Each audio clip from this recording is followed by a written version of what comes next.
Recovery. There are certain types of recovery, and I spoke a little bit about that in the last segment on periodization. Now I'm going to break it down a little further so you can get a better grasp of the recovery that I'm talking about. As you will recall, periodization is about 4 or 5 different phrases, starting with micro or the macro cycle, the mesocycle, the microcycle, and the training session, and all of that could be called the annual plan. And all throughout all of those terms, recovery is built in there. There are several different types of recovery, and that's what I'm going to focus on right now. There is a mental recovery, there is a physical recovery, and you need to be focused on both of those if you're trying to reach optimal performance each time that you compete, and or if you go back to the historical definition of periodization, if you're trying to get 1 to 2 high performance elite performances per annual training plan and or macro cycle. Okay, so what is mental recovery?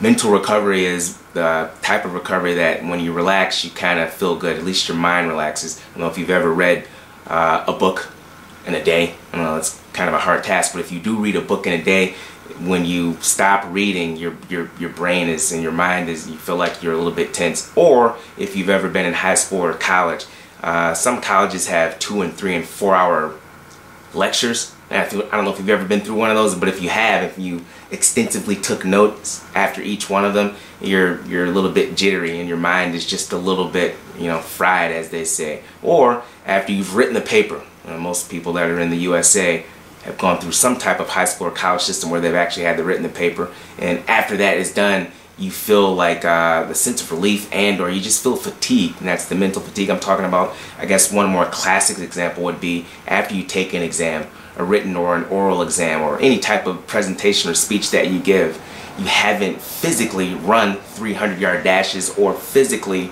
wrestled a 6-minute match, but after that is done, your mind just feels like it needs a break. So that's the type of mental recovery that I'm talking about. Within a training session, we need to build in some type of recovery so the mind gets a chance to relax. Here's an example. If you're a wrestling coach, and you may be well aware of what's going on here. When we teach and or we have live goals or whatever, during the break, you blow the whistle and then you give the athletes a break. If you're talking to them throughout the whole break, their mind didn't get a chance to recover. Physically, they may have recovered just a little bit because their heart rate's going down. They're not probably breathing as fast, so they were able to catch their breath and get their heart rate down to the optimal level so it can, get right back up there and spike back up. Mentally, though, if you're talking to them throughout the whole break, then they've had to understand, listen to, and process that information. Now, you may be saying, well, that's how I coach and that's what I need to do. Well, you've got to pay attention to that. If you're doing that all the time, during the time when they're trying to interpret their own actions of what they just did, they're also trying to interpret your actions. So there may be just a tad bit of a chance for them to get mentally under recovered because they didn't get a chance to relax. Physical recovery is probably more, the examples are all around this. I mean, we've had a training session where we just didn't get a break during the training session at all. So physically we were just spent. Or an example could be with competitions.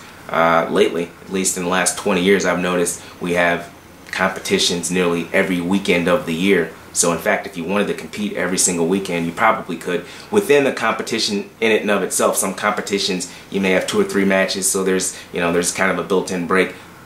In some competitions, like when I competed, I remember when I was at Junior Nationals, I had 12 matches in 3 days. Well, that to me right now, that's a lot of matches over a 3-day period. Now I am to understand some people are getting 8 and 9 and 10 matches in 1 day. So physically, they're just by the end of the day, let's say probably their 6th or 7th match, they probably, even if they've done everything possible to recover, they're probably mentally fatigued and physically they're fatigued just because they haven't had a large enough break. Okay, so getting back to the physical type of breaks that you would have in a training session. If you have a 2-hour practice, physically you probably aren't going to go for 2 hours straight. You're probably going to break it up into 20 and 30 and 40-minute segments and give the kids or athletes 2 or 3-minute breaks in there. Physically, during the downtime, they aren't doing anything. Now, here's an example of no break during the break. If physically, or on the break physically, you said, let's just say you did a 6-minute match.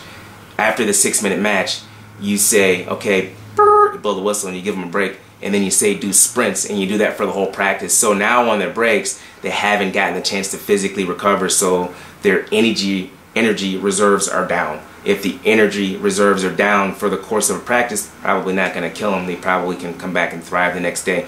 But if you compound that with 2 practices, 3 practices, 4 practices, 5 practices over the course of a week, which is a microcycle, over the course of a month, which could be termed a mesocycle, over the course of a year, now they may be completely under recovered. And again, this whole talk is about recovery and ways in which we can recover. How do you combat that? Well, you have adequate breaks in between the type of training that you're doing. Now, what's an adequate break? That depends on the measurement and the amount of time that you're practicing.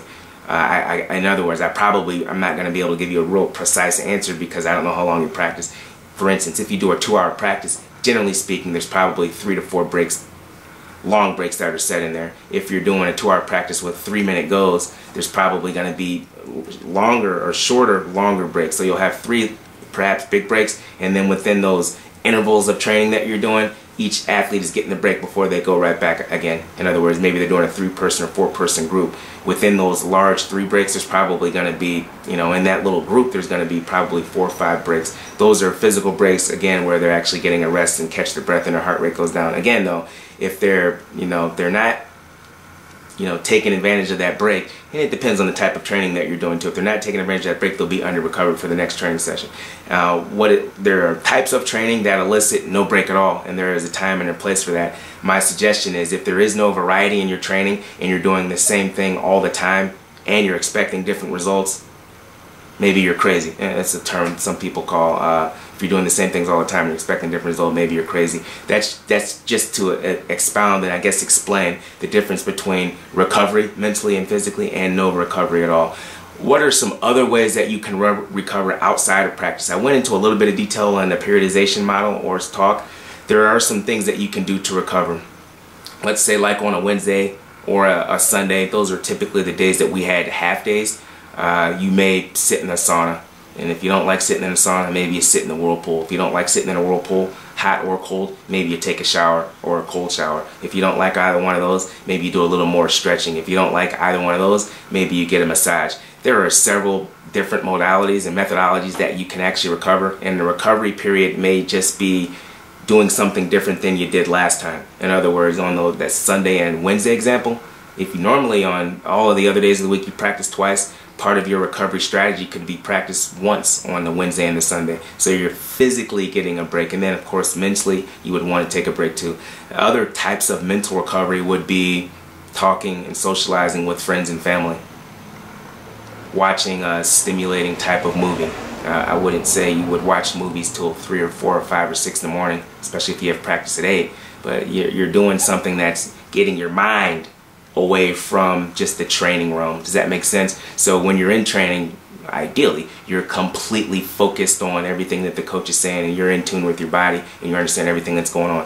When you remove yourself from that setting, there is a time and a place to reflect on the practice and then go over it again. But if you reflect on the practice and go over it until the next practice, you haven't given your mind a break. And that's why a lot of sport theorists suggest that actually going to school is a good deal, or having a job is a good deal while you're an athlete or a student athlete, because now you're breaking up the monotony of just having a one-track mind of only training. So there are different modalities and different methodologies that you can use to recover, and I just, hopefully I've expounded a little bit more. So if you look at the periodization talk and you hear me talking about recovery here, hopefully this will give you a little bit more insight on the types and ways that you can recover, either within a practice or within a week or within a month and within, of course, the training year. I don't know if I talked about that just briefly. After the season is over, typically you should take anywhere from 2 weeks to probably a 6-week break. Now if you're at the one end of the spectrum where maybe you're an Olympic type of athlete and that's your job, maybe you take 1 to 2 weeks off. But if you're an aspiring Olympian on the other end of the spectrum, you're a 9 and a 10-year-old, maybe you're taking breaks just about every month. You've got a 3-month season, you take a break, then you got another 3-month season, and you take another break. So it depends on the age, and it depends on your experience, and it's going to depend on perhaps your coach to help you and specify what type of breaks you're going to need. So that ultimately, what is recovery for? Recovery is so that you can have the best possible training session and or competition the next time out. And so we've got to build in the recovery so we're able to have high performances when we most want them. Recovery. Remember, you can find out more information like this at youtube.com, Coach Shannyn, and Coach Shannyn Talks.